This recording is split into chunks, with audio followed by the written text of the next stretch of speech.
أحبابهم وأصحابهم ومواليهم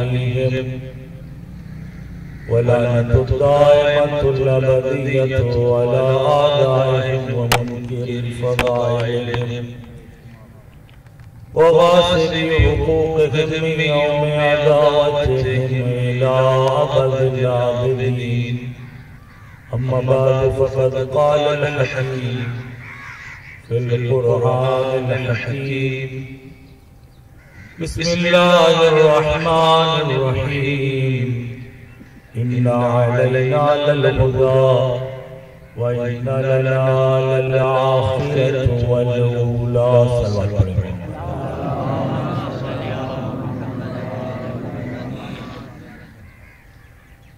جتنا بھی شکر اس خالق کا ادا کیا جائے وہ اللہ، وہ عظیم خالق، اس نے انسان کو نعمت وجود سے نوازا.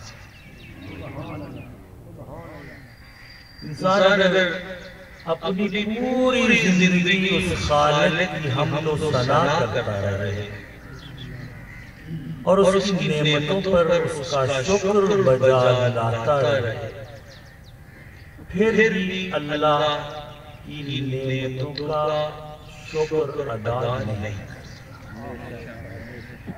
ان نعمتوں میں سے اگر نعمتوں کو گننے کی کوشش کی جائے جس سے یہ انسان اپنی تمام تر ذہانت و فطانت کے باوجود قاصر ہے، اس انسان کی بساط نہیں کہ وہ خدا کے احسانات و اس کی نعمتوں کو شمار کر سکے. پھر بھی اگر کوشش کی جائے تو ایک نعمت وجود کی نعمت ہے، ایک نعمت اولاد کی نعمت ہے، ایک نعمت ماں باپ کی نعمت ہے، ایک نعمت ہدایت کی نعمت. کیونکہ کل خانی کا ماحول میرے سیاہ سنی بھائی سب موجود ہے تو باتیں بھی ایسی ہونی چاہیے جو سب کے ذہن میں اپنی جگہ بنانا. کیونکہ میرا مزاج نہیں کہ ایسی بات کی جائے جس سے کسی دل آزاری، اور اسلام دل آزاری والا نہیں ہے. خدا نے اسلام کو دل آزاری والا دین بنایا اور نہ ختمی مرتبت کو دل آزاری والا نبی بنایا. اسلام کو سلامتی والا دین بنایا اور اپنے حبیب کو رحمت للعالمین. میں نہیں کہتا، اللہ نے خود اس بات کی گواہی دی قرآن میں: وَمَا أَرْسَلْنَاكَ إِلَّا رَحْمَةً لِلْعَالَمِينَ، کہ میرے کالی کملی والے تو دنیا سے مصیبتوں کو ختم کرنے کے لیے دنیا میں آیا. اس کی مثال دیتے ہیں کیونکہ یہ باتیں سمجھنے کی ہوتی ہیں کہ آج کل ممبروں سے چاہے اس مکتب کا ممبروں بات نہیں کی جاتی کہ اللہ کے حبیب نے دین کی تبلیغ کا کام شروع کیا. مکہ کے کفار نے صحبتیں دی، رسول نے برداشت. جب تھکے ہارے جاتے اللہ نے ایک محافظ رسالت کا بھی اہتمام کیا. دیکھیے خدا کی مصلحت اور حکمت دیکھیے. اگر رسول کو رسالت کا پیغام پہنچانے میں دشمن تکلیفیں دیتا تھا تو اللہ نے رسول کے زخموں پر مرہم رکھنے کے لیے بھی اہتمام کیا. اور ایسا محافظ رسالت اللہ نے اپنے حبیب کو دیا کہ مکہ کے کفار اپنی پوری کوششوں کے باوجود اس ہستی کو رسول کی حمایت سے دور نہ کر سکے. اور اگر دیکھیے ایک ہی گھر ہے نا، اگر رسول کو مدینے میں کہیں مدد کی ضرورت ہے تو علی ابن ابی طالب، اور اگر مکے میں حمایت کی، پناہ کی، زخموں کا مداوع کرنے کی، مالی حمایت کی، ساتھ دینے کی ضرورت ہے تو ابو طالب ابن عبد المطلب۔ اب سمجھنے کی بات ہے، ہر بندے کا اپنا ذہن ہوتا ہے، کوئی جو سمجھے۔ دیکھیے میں کہتے ہوئے مجھے ہچکچانے کی ضرورت نہیں کہ حضرت عمران کی ان مہربانیوں کا بدلہ لینے کے لیے، اب دیکھیے اللہ نے قرآن میں فرمایا علم یجدکا یتیمن فآوا، مصطفیٰ تیری ولادت سے پہلے تیرے باپ کا سایہ تیرے سر سے اٹھ چکا تھا، میں اللہ تیرے سر پر سایہ بنا۔ وہ سایہ کون تھا؟ وہ اللہ کا سایہ تھا جو ابو طالب کی صورت علم یجدکا یتیمن فآوا، کہ تو یتیم تھا، تجھے یتیمی کا احساس نہیں ہونے دیا، تجھے یتیموں کو جو مشکلات برداشت کرنا پڑتی ہیں۔ میرے حبیب ابو طالب نے اپنا مال تجارت لٹا دیا، اپنا گھر چھوڑ دیا، تیرے لیے مکہ چھوڑ کر شیب ابی طالب میں رہنا گوارا کر لیا۔ لیکن میرے حبیب میرے بنائے ہوئے محافظ کی ہمت اور حوصلہ دیکھیے، پورا مکہ ایک طرف تھا، مکے کے یہ سارے کالے کافر ایک طرف تھے، لیکن میرا بنایا ہوا محافظ ابو طالب، اس کے ہوتے ہوئے مکے کے کسی کافر کی جرت نہیں ہوتی تھی۔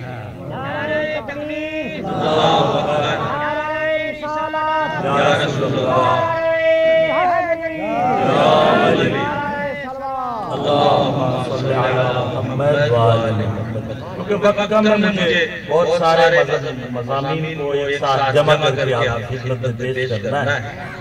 دیکھیے ابو طالب کی شان کیا ہے، تجارت کا مال چھوڑا، گھر چھوڑا، عہدہ چھوڑا، سب کچھ چھوڑا، لیکن رسول کو نہیں چھوڑا۔ اب آپ سب اہل عقل و فکر ہیں، سمجھتے ہیں، اپنے معاشرے میں دیکھ لیجئے آج کی اس دنیا میں بھی پیار کا معیار کیا ہوتا ہے۔ آج کے اس زمانے میں بھی محبت کا معیار کیا ہے؟ اگر کوئی کسی کی تعلیمات کو اچھا نہ سمجھتا ہو، اس کے کردار سے مطمئن نہ ہو، اس کی ہوئی باتوں پر اس کا دل راضی نہ ہوتا ہو، تو کم از کم اس کی مخالفت نہیں کرتا، جتنا ہی قریبی کیوں نہ ہو، لیکن کبھی اس کی حمایت نہیں کرتا۔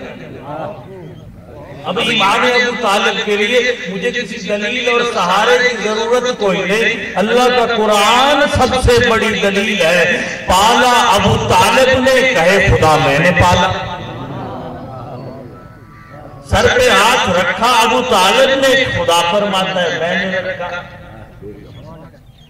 جس کے ہاتھ کو اللہ اپنا ہاتھ کہے، مولا کا ایک لقب ہے ید اللہ، امیر المومنین علی ابن ابی طالب کا میرے مولا کا ایک لقب ہے ید اللہ۔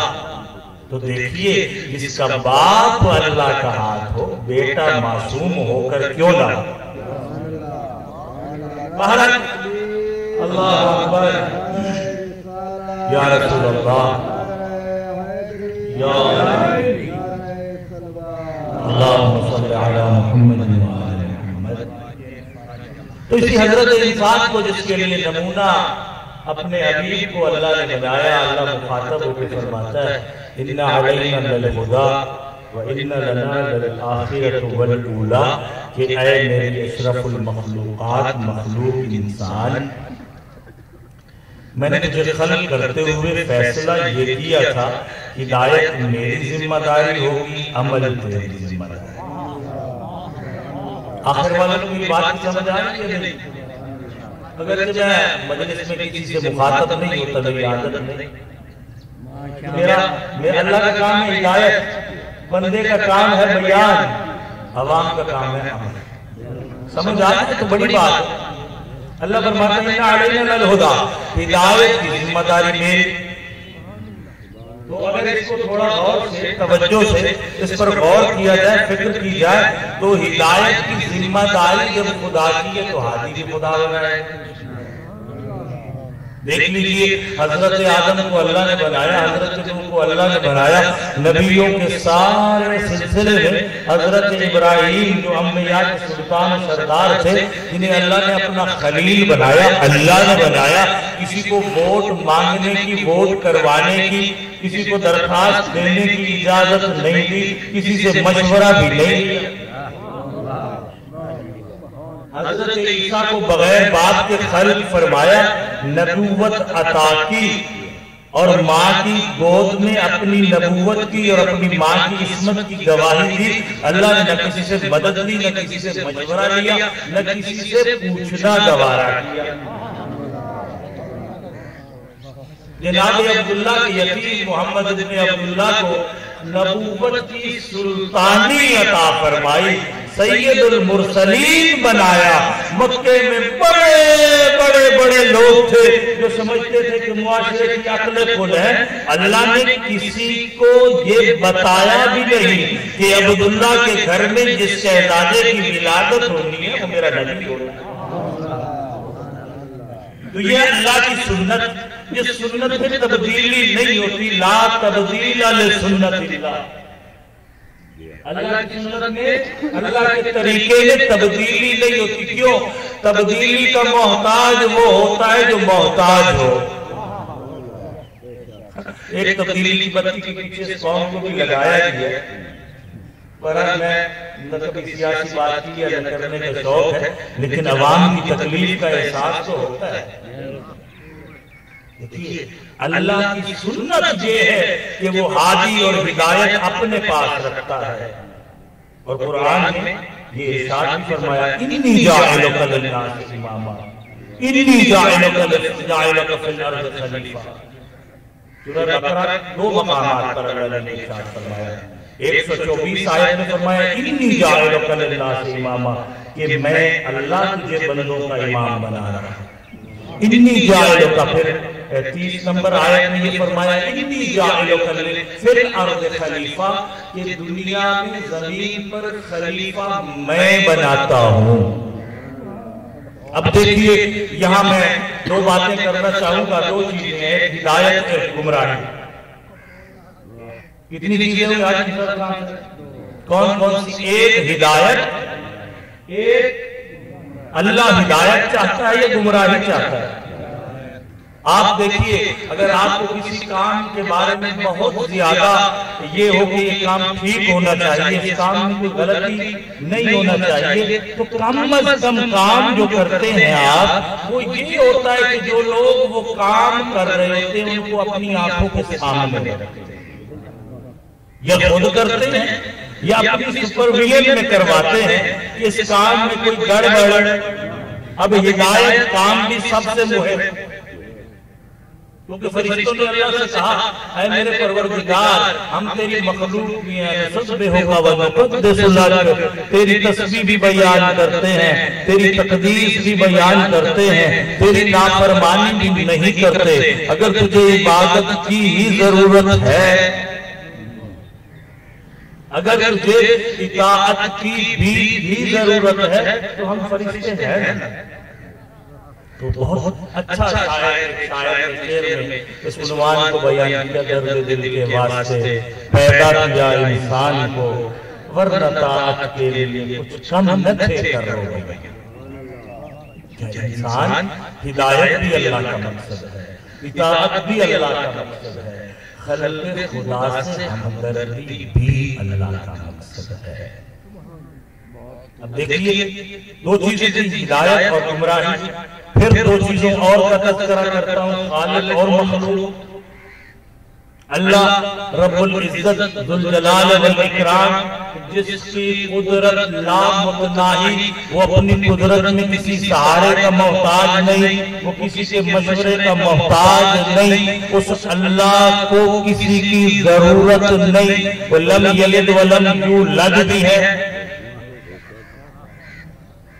نہ اس کا کوئی باپ ہے، نہ وہ کسی سے پیدا ہوا، نہ کوئی اس سے پیدا ہوتا ہے، اور وہ بے نیاز بھی ہے۔ اس لیے اس تمام تر بے نیازی کے باوجود اللہ کا انسان کو خلق کرنا یہ بے مقصد نہیں ہو سکتا۔ اللہ کا انسان کو خلق کرنا یہ بے مقصد نہیں ہو سکتا. اللہ نے قرآن میں بیان فرما دیا وَمَا خَلَقْتُ الْإِنسَ وَالْجِنَّ وَالْإِنسَ إِلَّا لِيَعْبُدُونَ. اب ایک سادہ ترجمہ ہے اور ایک اصلی ترجمہ ہے. سادہ ترجمہ یہ ہے کہ اللہ نے اپنی عبادت کے لیے جنوں نے انسانوں کو خلق کیا. اب اگر اسی ترجمے کو بھی لے لیا جائے تو دیکھیے نماز پڑھنا بھی عبادت, روزہ رکھنا بھی عبادت, حج پر جانا بھی عبادت, زکات و خمس ادا کرنا. توجہ میری طرف بات مس ہو گئی تو پوری بات سمجھ نہیں آئی. اب دیکھیے اللہ فرماتا کیا ہے, خلق کیا جنوں اور انسانوں کو کس لیے؟ عبادت کے لیے. تو میں عرض کرتا چلوں اے اللہ کے بندو, نماز بھی عبادت. اصول دین کی یاد نہ کر سکتے. دیکھیں فروض دین سے پہلی فرق کیا ہے؟ دین کی جو پہلی شاخ وہ کیا ہے؟ نماز.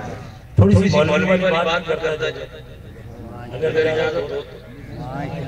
لیکن اللہ فرماتا ہے اور تجھ تک اور مجھ تک یہ پیغام اللہ کے معصوم بندوں نے. کوئی ہیڈ لائن نہیں, کسی نیوز پیپر پر نہیں چھپی یہ بات. یہ اللہ نے اس ذریعہ عصمت سے یہ بات تک پہنچائی.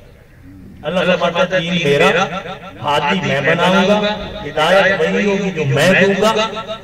اگر کوئی بندہ جو میں کہوں گا وہ کرے گا وہ ہدایت یافتہ ہوگا. اگر میرے حکم سے ذرا برابر ادھر ادھر ہو جائے گا تو ایسا انسان ہدایت یافتہ نہیں کہلائے گا بلکہ وہ گمراہ ہوگا.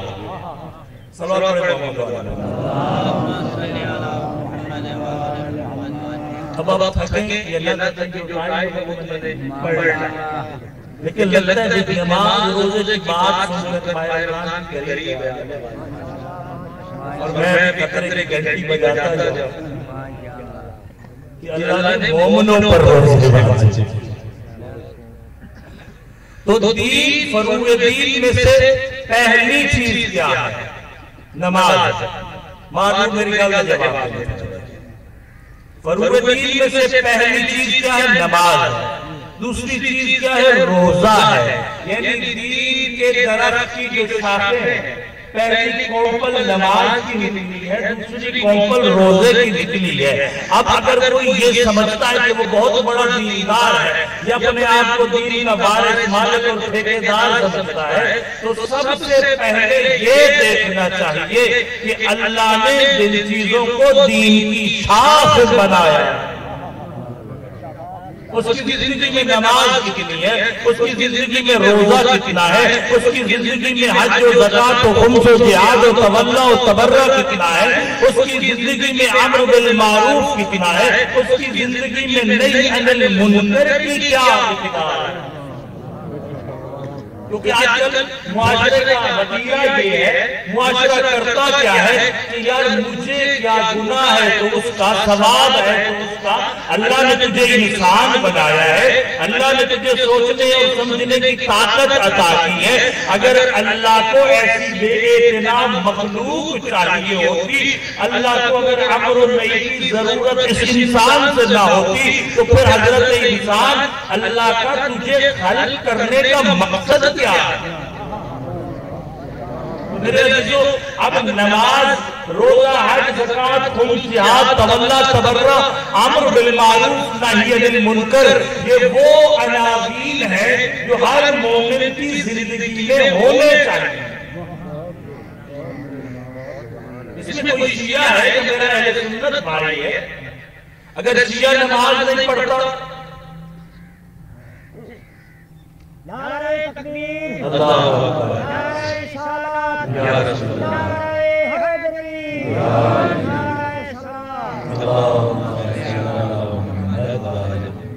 یہ پرچی جو ہے نا, یہ ایکسٹینشن کی پرچی. میرا پروگرام تھا 11:30 بجے ختم کر دوں گا. یہ اب ظاہر ہے کہ آپ کے میزبانوں نے مجھے ٹائم لکھ کے دیا, ادھر 30 نہیں ہے, 45 ہے. صلوات پڑھیں محمد علیہ. بات تو سر باتیں زیادہ ہو جائیں گی. ایک مرتبہ پھر بھی ایک دینی سی سلوات پڑھے. تمہیں مانو قدردان میرا عنوان کیا تھا؟ ان علینا للہدیٰ. ہدایت اللہ دیتا ہے. وَإِنَّ لَنَا لَلْآخِرَةَ وَالْأُولَىٰ. اور حساب کتاب بھی اللہ لیتا ہے. ہدایت اللہ کا کام، ہادی بنانا شاہ صاحب اللہ کا کام، ان ہادیوں کا تعارف کروانا اللہ کا کام، ان ہادیوں کے ذریعے سے دین کے ارکان بتانا اللہ کا کام، اور اس پر عمل کرنا یہ اللہ کے بندے کا کام. اب دیکھیے آپ کے علاقے میں سردار بھی ہوتے ہیں، رعیت بھی ہوتی ہے، نوکر بھی ہوتے ہیں. اچھا سردار کون سا ہوتا ہے؟ جو اپنی رعیت کا، اپنے نوکروں کا خیال رکھے. اور اچھی رعیت کا اچھا نوکر کون سا ہوتا ہے؟ جو وفادار ہو.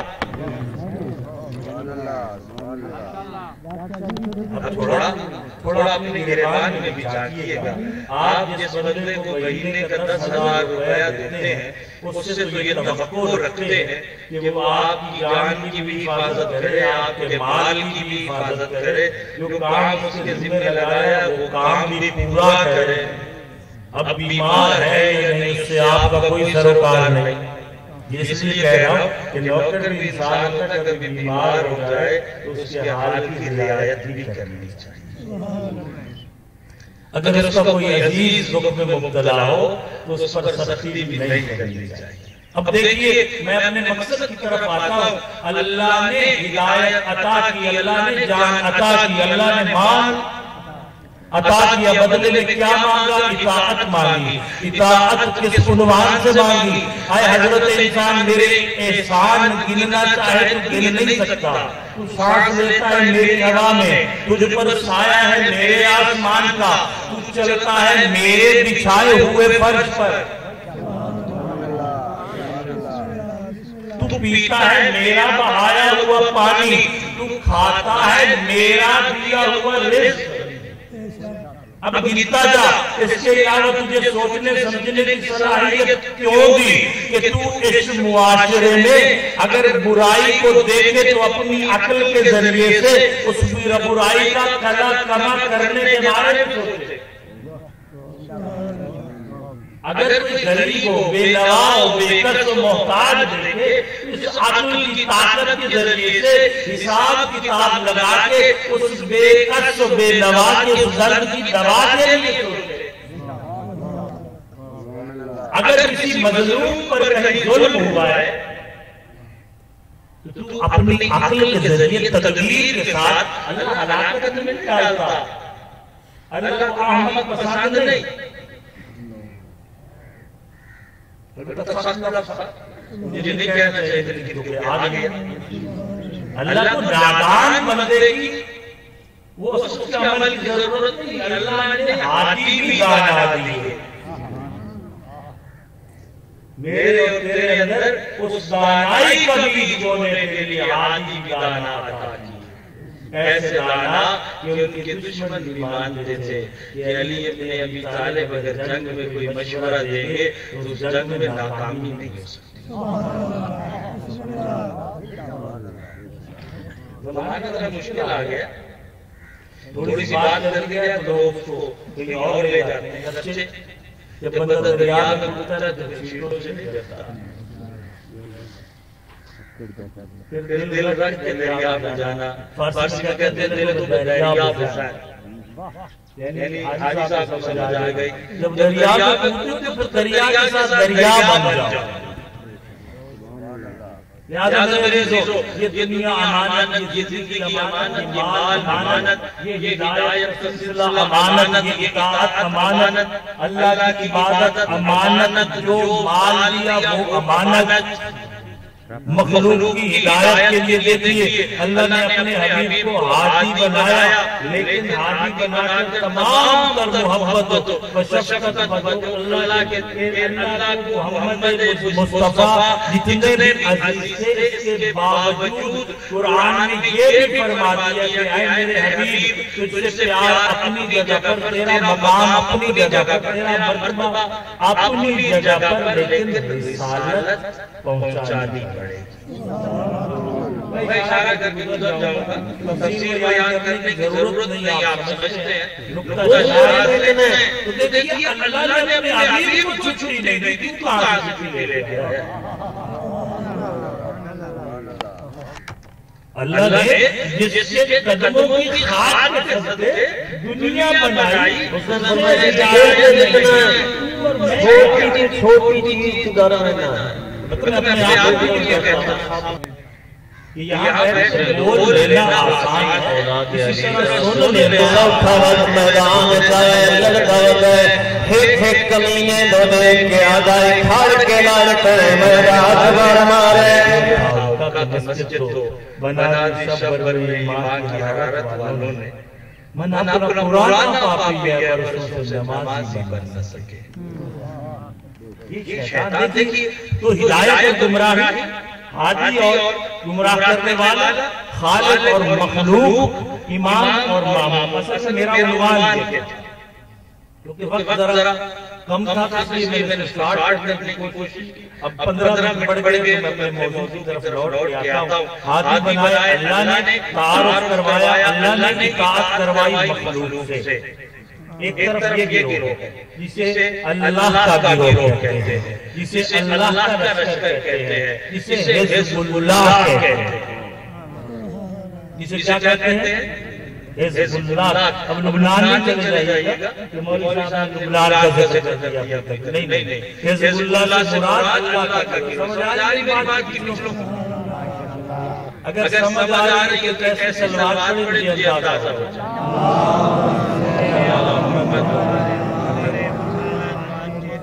ایک طرف لشکر رحمان ہے، ایک طرف اللہ کا گروہ ہے، ایک طرف ہدایت شدہ لوگوں کا گروہ ہے، دوسری طرف شیطان کا گروہ ہے۔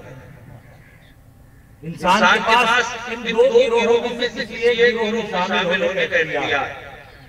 اگر اطاعت خدا کرے گا تو لشکر الہی میں شامل ہوگا۔ اب اللہ نے دونوں گروہوں کے بارے میں یہ بھی بتا دیا کہ ایک گروہ جو ہے وہ عمل کرتے آئے تو اسے بحث بتا دیا۔ اب بحث کیا ہے؟ دیکھئے زندگی میں، دنیا کی عارضی زندگی میں اللہ جسے مال عطا کرتا ہے، وہ سمجھ مولا صاحب قبلہ بھی بیان فرما رہے تھے کہ جس کے پاس مال آ جاتا ہے وہ ذرا اللہ سے غافل ہونے لگ جاتا ہے۔ حالانکہ مال تو اللہ کی اطاعت کا ذریعہ ہے۔ اللہ نے وعدہ بھی کیا لَإِن شَكَرْتُمْ لَأَزِيدَنَّكُمْ، میں نے مال دیا اس کو شکر ادا کر میرے غریبوں پر خرچ کرتا جا، میں اللہ ہو کر وعدہ کرتا ہوں کہ بڑھاتا جا۔ اب مال خرچ کرنے کے دو طریقے ہیں، ایک اس واجبات مال آپ اس واجب کا حساب کتاب کر کے ہمارے اہلیہ برادران میں خمس ہے، اہل سنت برادران میں عشر ہے اور زکاة بھی ہے، ہمارے یہاں پیسے زکاة نہیں ہوتی، تو شیعہ کیا کرے؟ اس پیسے سے خمس کا حساب کرے۔ سنی کیا کرے؟ جب ماہ رمضان اب تو بینکوں والے خود کاٹ دیتے، لیکن کیا آپ اس کٹے ہوئے پیسے پہ مطمئن ہیں کہ وہ کسی بڑی گاڑی والے کی گاڑی کی پیٹرول پر خرچ نہیں ہوئی؟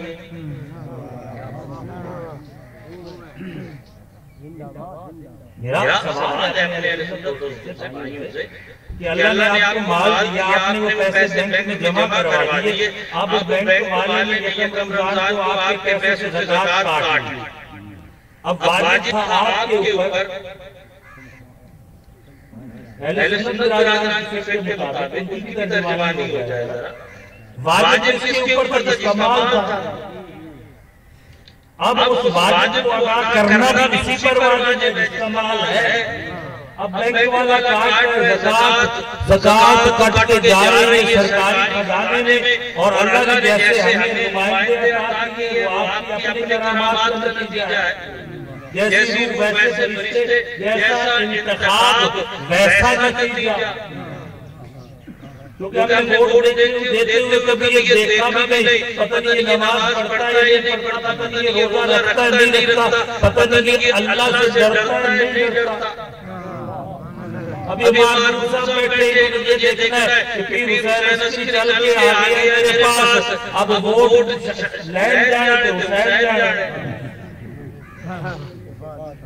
امانت ہے، کیونکہ بلدیات کی انتخاب بھی آ رہے ہیں۔ دیکھئے اسلام پر سب سے بڑا ظلم نااہلوں کے انتخاب سے، نااہل حکومتوں نے مسلمان کا چہرہ بگاڑ دیا۔ یہ چھوٹی بات نہیں، آپ کا ایک ووٹ بے حیثیت نہیں ہوتا، آپ کسی کی حمایت کرنا بے اثر نہیں ہوتی، وہ آپ اس قوم کو سسٹم دے رہے ہوتے ہیں۔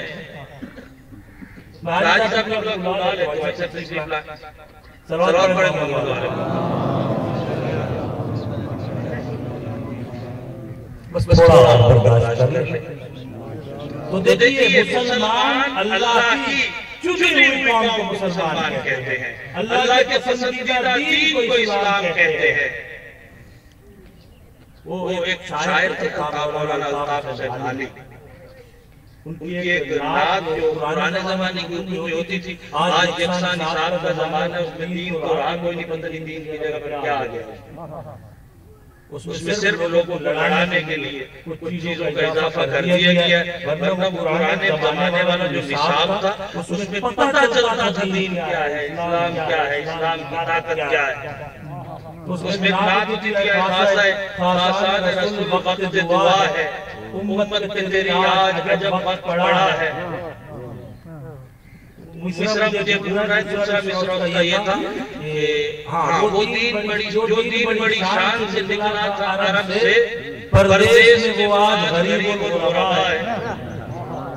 دیکھ لیجیے دین کی حالت کیا ہے، دینداروں کی حالت کیا ہے، اس مولوی صاحب کی حالت کیا ہے جس میں آپ کو دین بتانا ہوتا ہے۔ مولوی صاحب کا پیٹ خالی ہوگا کہ وہ پہلے یہ دیکھے گا میں نے اس جہنم کو کیسے بھرنا ہے۔ جسی اپنے پیٹ کا جہنم نہیں بھرنا تجھے جہنم سے کیسے بچائے۔ ایک مولوی صاحب تھے تو ان کا ایک مقتدی تھا، مولوی صاحب نے اللہ دعا کیجئے خدا میرے بیٹے کو کوئی اچھی نوکری دے دے۔ تو مولوی صاحب نے دعا مانگی بڑے خلوص کے ساتھ، بڑے خلوص کے ساتھ، خدایا اس کے بیٹے کو اچھی نوکری عطا فرما، ایسی نوکری ہو جس کی تنخواہ بیش نماز کے برابر ہے۔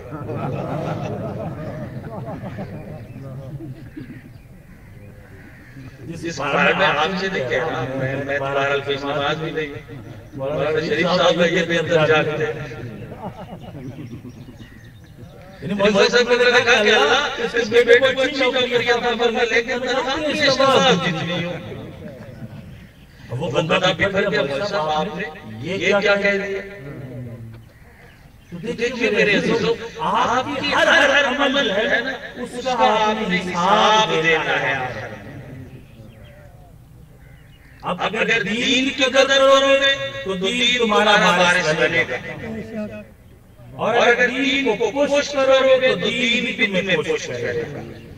اللہ پارٹی باز نہیں، اللہ کسی پارٹی کے جھنڈے کو نہیں دیکھتا، اللہ دیکھتا ہے میرا اطاعت گزار، اللہ دیکھتا ہے کہ اس کی جبین نیاز میرے دروازے پہ کتنی چھپی ہے، اللہ دیکھتا ہے کہ اس کی زندگی میں رنگ خدائی کتنا ہے، اللہ دیکھتا ہے کہ اس کے دل میں میرے مصطفیٰ اور اس کی آل کی محبت کتنی ہے، اللہ دیکھتا ہے کہ اس نے اپنی زندگی کے فیصلوں میں میری مرضی کو کتنی اہمیت دی ہے۔ یہ اللہ دیکھتا ہے۔ اللہ قیامت میں نہیں پوچھے گا کہ آپ نے ووٹ کس کو دیا تھا، آپ کس پارٹی کا حصہ تھے؟ اللہ یہ پوچھے گا کہ کہیں شیطان کا چیلا تو نہیں تھا؟ تیرا شمار اس گروہ سے نہیں ہوتا تھا جو گروہ محمد و آل محمد کے فضائل سنانے میں رکاوٹ بنتا تھا. تیرا شمار کہیں اس گروہ میں نہیں ہوتا تھا جو گروہ محمد و آل محمد کے ماننے والوں پر زمین پر سختیاں کرتا تھا. انہیں کبھی اپنی زندگی میں کوئی ایسا کام تو نہیں کیا تھا جس کام کی وجہ سے میرے حبیب کو تکلیف ہوئی تھی. میرے عزیزوں، میرے مہمانوں، میرے قدردان خدا آپ سب کو اپنی حفظ و امان میں رکھے. یہ زندگی اللہ کی امانت ہے، یہ رزق اللہ کی امانت ہے، یہ مال میرے خدا کا دیا ہوا ہے، یہ جان میرے رب نے دی ہے، اولاد بھی اللہ دیتا ہے، موت بھی خدا دیتا ہے.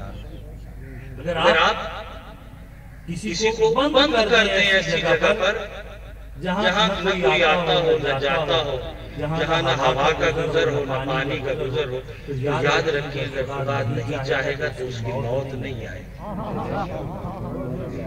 وہ اللہ ایسا اہتمام کرے گا، وہ اللہ ایسا نظام بنائے گا. کہتے ہیں پانی اپنا راستہ خود بناتا ہے. رزق بھی جو اللہ نے کسی کے مقدر میں رکھ دیا ہوتا ہے وہ رزق بھی اپنا راستہ خود بناتا ہے.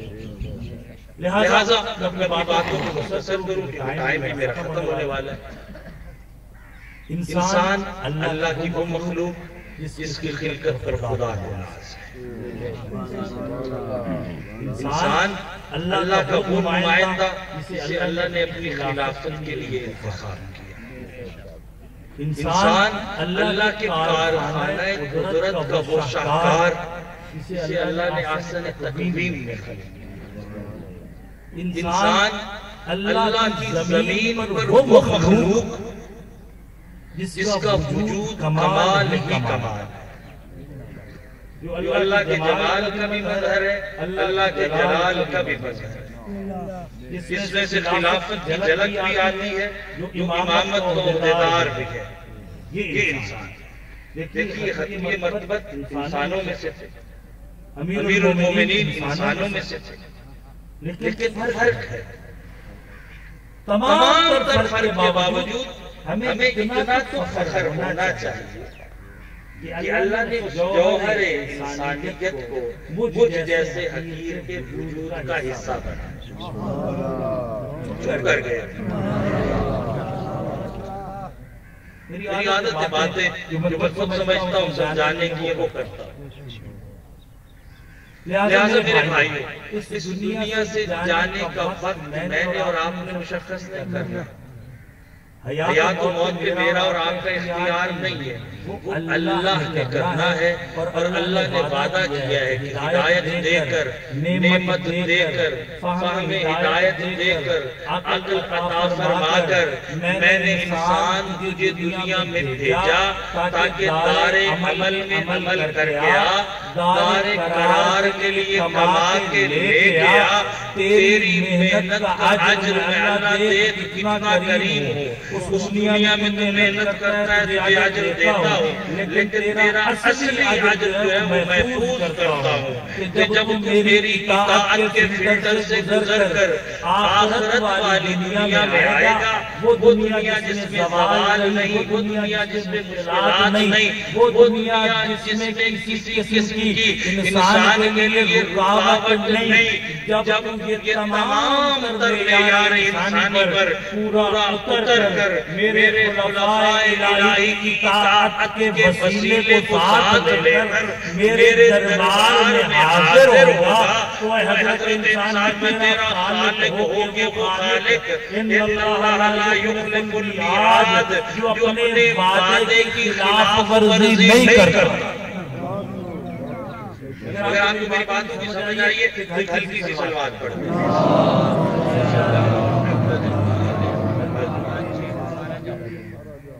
کیوں؟ اللہ فرماتا ہے کہ میں کیسے وعدے کی خلاف ورزی کروں. اس دین پر میرے پیاروں نے اپنا خون بہایا۔ میرے حبیب کی اولاد میں جب دین پر مشکل وقت آیا تو کربلا میں رسول کے بیٹے حسین نے صرف اپنا سر نہیں کٹوایا،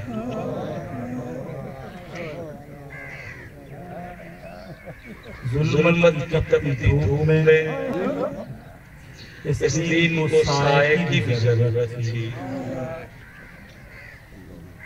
تو وہ چادر جسے چادر تطہیر کہا جاتا ہے، رسول زادی نے چادر کی قربان کر دی۔